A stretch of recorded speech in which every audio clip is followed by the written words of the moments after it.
How to fix AirPods not connecting to iPhone. First of all, open Settings on your device. In Settings, scroll down. Now click on the option General.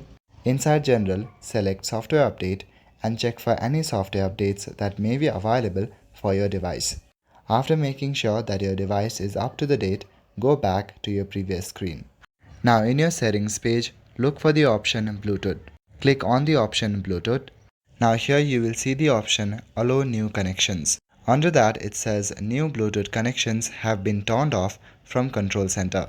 If you can't find your device in other devices, then make sure that you allow new connections. Also try turning on and off Bluetooth few times to see if that works. If you don't know if the issue is in AirPods or your device, you can check it. Try connecting your AirPods with other iPhone devices to see if that connects or not. That way you can find out where the issue is. If the issue is in your iPhone, then try to disconnect the AirPod. Click on the AirPod and click on Forget this device. Once you do that, then again scan the device and reconnect it. After doing all these processes, make sure to restart your device. That's all for today. Thank you.